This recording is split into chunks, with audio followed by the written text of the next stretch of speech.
এই বাইকের এত পরিমাণ টর্ক যে আপনাকে হচ্ছে বুঝতেই দিব না যে আপনার পেছনে যে কোনো পিলিয়ন আছে। হে এভরিওয়ান, কি অবস্থা সবার? আশা করছি সবাই ভালো আছেন। So welcome to my new another blog. So আমার বাইক রান করছে মোট 470 কিলোমিটার। আজকে যাচ্ছি হচ্ছে গিয়া বাইকটার সার্ভিসে। শোরুমে যাচ্ছি মিরপুর 12-তে, সরি মিরপুর 11-তে শোরুম সেফ মোটর। রাইটটা হচ্ছে গিয়ে আমিন বাজারের একটু আগে আছি, তো এখান থেকে শুরু করে দিলাম ব্লগ। আর ঢাকা সিটিতে ঢুকবো, মানুষের রিয়াকশনগুলো থাকে অন্যরকম। সবারই একই কোশ্চেন, ভাইয়া পারফরমেন্স কেমন, পারফরমেন্স কেমন।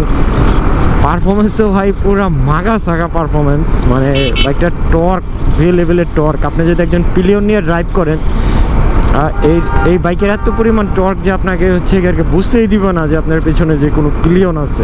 আর আগে 150 সিসির বাইক চালানোর সময় হচ্ছে গিয়ে পিছনে পিলিয়ন নিলে মানে পারফরমেন্স অনেক বড় একটা ঘাটতি দেখা দিত।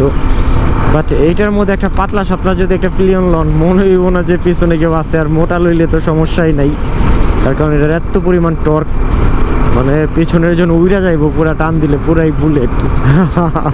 এরাই বাস্তব। So by the way, Dhaka সিটিতে ঢুকতেছি এখন। এটা হচ্ছে ইন্টেরিয়ান্স আমিন বাজার।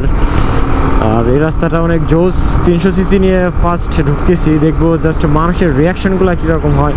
কোনো একটা সিগন্যালে থামলে বাইকাররা এসে কোশ্চেন করে, ভাই মাইলেজ কত দেয়, টপ স্পিড কত, পারফরমেন্স কীরকম। তো টপ স্পিডের ব্যাপারটা এখন আমি বলতে পারতেছি না, তার কারণ আমি এখনও বাইকটা রান দিই নাই। আর মাত্র 500 কিলো পর বাইকটা রানে যাব আমি, ভাঙ্গা জিপি খেলতে যাব। রানে গেলে হয়তো বা মানে টপ দেখতে পারবেন, তার কারণ যাদের সাথে আমি বাইকটা রান দিব ওদের টপ স্পিড কিন্তু 180+। মানে 150 সিসির বাইকই মট করে মোটামুটি 250-300 সিসি বানায় টপ লয় এত। তার উপরে আবার হচ্ছে গিয়ে রেসিং ইসিও আছে ওদের হচ্ছে গিয়ে পুরো আনলক করা। মানে বাইকে তো 13,000 পর্যন্ত দেয়া থাকে, বাট ওরা 16,000 পর্যন্ত নেয় আরপিএম। মানে যেটা হচ্ছে গিয়ে বাইকের মিটার বাকিটা কাভার করে না, বাকিটা হচ্ছে গিয়ে হিডেন থাকে, বাট 16,000 পর্যন্ত যায়। এটা হচ্ছে গিয়ে গাবতলীই প্রবেশ করলাম। আল্লাহ জানে আজকে পুলিশ থামাবে কিনা নতুন বাইক দেখে, 300 সিসির বাইক। পুলিশ তো অবশ্যই থামায় পেপারস চেক করবে, আমি চাইবো আমাকে চেক করুক পেপারস, তার কারণ এভরিথিং আই হ্যাভ। এটা গাবতলীর রাস্তা, আর এটা হচ্ছে গিয়ে ভাঙ্গা রাস্তায় মানে এমন মানে স্মুথলি বাইকটা রান করে, যেমন একটু উঁচু নিচু থাকলেও।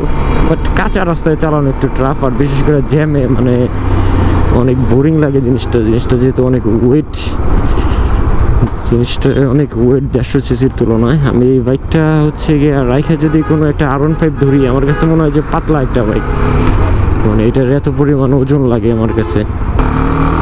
সো হোয়াট এভার, আজকে একটা শর্টকাট নেব, এদিক দিয়ে মাজা রোডের ভিতর দিয়ে ঢুকে যাই। যদিও অনেক রিক্সা থাকে এই রাস্তায়, বাট রাস্তাটা ফাঁকা পাবো আশা করতেছি আমি। সামনে সেই সিগন্যালটা শর্টকাট না নেওয়ার চাইতে ওদিক দিয়ে চলে যায় বেটার হবে মনে হয়, আই থিঙ্ক। এখন সামনে আর একটা মাত্রই সিগন্যাল, না এই দিক দিয়ে ঢুকলেও বেটার হয়তো, যায় একদিক দিয়ে, যেদিকটা ভালো লাগে আমার কাছে মনে হচ্ছে আমি এই পাশ দিয়ে অনেক তাড়াতাড়ি যাইতে পারবো, কেন জানি মনে হলো। এই কারণে আসার জ্যাম ট্যাম দেখলাম না, জ্যাম দেখলে অবশ্যই এই পাশ দিয়ে ঢুকতাম না, টেকনিক্যাল হয়ে তারপরে মিরপুর 1-এ দিক দিয়ে তারপর বের হবো। মারাত্মক লেভেলের টর্ক, মানে আপনি একটা ওভারটেক করবেন, ইজিলি করতে পারবেন এই বাইকটা নিয়ে, যেহেতু সিসি 300, টর্কও ভালো, বাট মাইলেজ আপনাকে একবারে ডাউন করে দিবে। তো ঢুকে গেছি অলরেডি এই রাস্তায় একটু রিক্সা কম, বাট অপোজিটে মাজা রোডের রাস্তায় অনেক রিক্সা। ঢুকে গেলাম মিরপুরে 300 CC 300 SR। By the way, চলে আসছে শোরুমে, এখন শোরুমের একটু আগে আছি।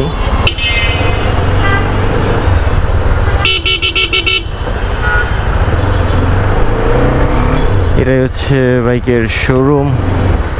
বাইকটা জাস্ট ঢুকাই দিব এখানে।